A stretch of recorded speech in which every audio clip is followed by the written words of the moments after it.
Sabe aquele barulho constante do dia a dia? No meio de um mundo tão cheio de ruído, como é que a gente encontra um pouco de clareza? Hoje a gente vai mergulhar numa obra espiritual bem moderna chamada Cristo, o Chamado Infinito. A proposta dela é bem interessante, um diálogo, quase uma conversa íntima, sabe? Como uma resposta para essa correria dos nossos tempos. Então, bora lá desvendar as ideias principais desse livro. O livro já começa tocando num ponto que, nossa, acho que todo mundo conhece bem. Aquela sensação de viver num mundo sobrecarregado, né? E não é só barulho de som, não. É o excesso de informação, de pressão, de distração o tempo todo. Chega uma hora que fica quase impossível se ouvir ou ouvir qualquer coisa de verdade, com calma. E olha, a introdução do livro não faz rodeios, vai direto ao ponto. Ela lista esses desafios que a gente vê aí, a pressa que engole a gente, a ansiedade que às vezes trava tudo, a confusão com tanta gente falando ao mesmo tempo e aquela incerteza do que vem pela frente. É basicamente um retrato do nosso tempo. Fica fácil se enxergar nesse cenário, né? Ok, então a gente tem esse cenário de caos, e é justamente para fazer um contraponto a todo esse barulho que o texto apresenta uma ideia. A ideia de que existe uma voz que, segundo o livro, fala de um jeito diferente. A intenção dela é cortar esse caos todo para conseguir chegar direto na pessoa, no indivíduo. E é aqui que a coisa fica bem interessante. A estrutura do livro é muito particular. Cada capítulo é escrito em primeira pessoa. É como se uma voz divina, estivesse falando diretamente com quem está lendo. Isso cria uma experiência que é quase um diálogo, sabe? Uma conversa que consegue ser, ao mesmo tempo, super pessoal, mas também universal, atemporal. E qual é a mensagem principal dessa voz? Bom, é a de um chamado pessoal. A ideia central é que o valor de uma pessoa vai muito além de qualquer definição que venha de fora, de qualquer rótulo que a sociedade tente colocar. O livro faz um contraste muito forte, muito claro. Pensa assim, de um lado estão os rótulos que o mundo às vezes nos dá, insignificante, falho, só mais um na multidão. E do outro lado, a identidade que esse chamado divino propõe.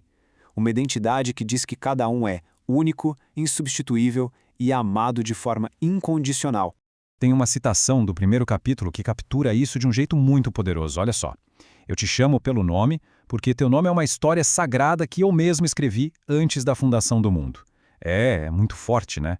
Isso reforça totalmente essa sensação de uma identidade única, de um propósito que já existia, que foi pensado, intencional. Mas o livro não para só nessa questão da identidade, não. Ele vai além e se propõe a conversar diretamente com as nossas dores, com as lutas que todo ser humano enfrenta, especialmente aquelas que a gente esconde, sabe?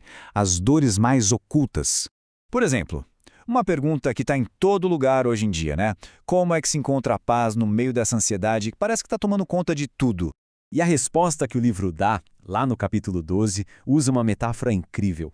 A presença divina não é apresentada como a ausência da tempestade, sabe? Não é que os problemas somem. Pelo contrário, ela é como uma âncora firme que dá estabilidade e segurança bem no meio do mar revolto. Outro ponto que o livro toca e que pega fundo é aquela sensação de não ser suficiente, aquele sentimento que fica martelando na cabeça de que a gente nunca é bom o bastante. Aí a resposta do livro, no capítulo 5, propõe uma virada de chave, uma mudança radical de ponto de vista. A ideia é que o nosso valor não vem do nosso desempenho, do que a gente consegue fazer, mas de uma suficiência divina que, de certa forma, cobre as nossas falhas. A sacada é que a suficiência não está em nós, mas em quem nos chama. E o texto vai ainda mais fundo. Ele sugere que até aquelas batalhas que a gente trava em silêncio, aquelas dores que nunca saem da boca para fora, seja por medo, por vergonha, até elas são vistas e compreendidas por essa voz. Tá, mas e aí? Qual é o resultado de ouvir, de aceitar esse chamado? O que acontece? Bom, o livro descreve uma transformação interna profunda. Uma transformação que leva a um tipo bem específico de paz. E aqui está a definição dessa paz, que aparece lá no capítulo 7. E essa é uma diferença crucial, viu? Não se trata de ter uma vida sem problemas. De jeito nenhum. É sobre ter uma presença constante que acalma e sustenta, mesmo no meio das piores tempestades. Esse processo todo de transformação é descrito como uma verdadeira reconstrução. Pensa assim, primeiro, um amor que vai lá e encontra cada pedacinho quebrado do passado. Depois, em vez de só dar um jeitinho, um remendo, esse amor reconstrói a pessoa, de dentro para fora. E o resultado disso tudo, segundo o livro, é uma versão mais forte de si mesmo, onde as cicatrizes não são mais sinais de fraqueza, mas marcas de resiliência. E tudo isso nos leva para a ideia central, a que dá o nome para o livro. O fato de que essa mensagem, esse chamado, tem uma natureza infinita, contínua.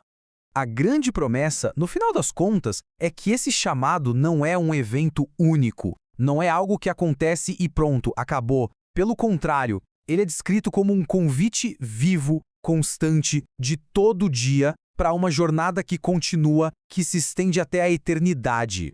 E tem uma citação final, lá do capítulo 41, que fecha essa ideia de um jeito perfeito. Ela diz: dentro do teu peito mortal pulsa a eternidade viva, eu mesmo, o Alfa e Ômega. Nossa, a sugestão de que o infinito mora dentro do finito, de que a eternidade está pulsando dentro de nós. Esse é o ponto alto da mensagem do livro.